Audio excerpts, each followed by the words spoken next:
Melihat sang anak yang didatangi oleh segerombolan orang jahat, sang ayah pun mencoba untuk menolongnya. Namun yang terjadi tanpa sang ayah sadari, dia telah dibantu oleh anak kesayangannya itu saat menghajar para penjahat tersebut, di mana orang-orang itu datang untuk menculik Wonso seperti keempat teman supernya yang lain. Karena tak bisa melawan, para penjahat suruhan itu pun gagal membawa Wonso. Sementara itu, ketiga orang ini dikurung di dalam tempat khusus, sedangkan anak dari si pria tua terkejut mendapati ayahnya yang kini kembali menjadi muda setelah melakukan operasi kemarin.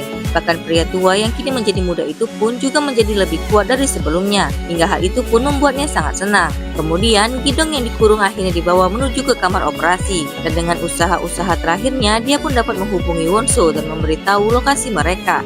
Serta dia pun membebaskan Disung dan bibi penjual dengan jentikan jari kakinya. Pria tua itu pun akhirnya mendapatkan kornea mata Gidong, meskipun hanya sebelah mata, karena Gidong yang tak bisa dibius melakukan perlawanan.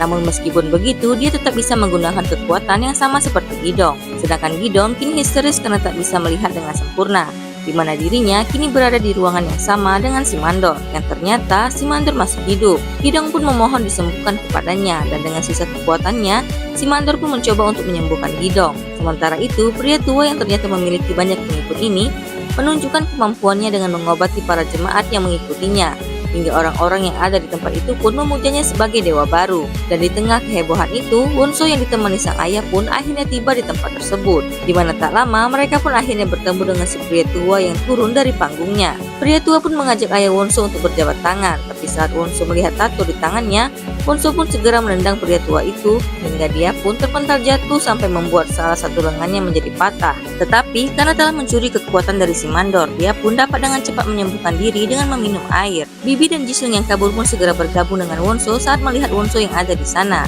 dan Bibi pun terkejut saat diberitahu jika Gidong dan si Mandor telah menjadi korban. Ayah Wonso pun maju untuk menghajar si pria tua, tapi dia pun dibuat terpental hanya dengan takisan tangan, dan Wonso pun dengan cepat menolong sang ayah yang untungnya tidak terluka dan hanya jatuh pingsan. Lalu setelah itu, pria tua itu pun segera menyerang Wonso hingga pertarungan pun terjadi di antara mereka.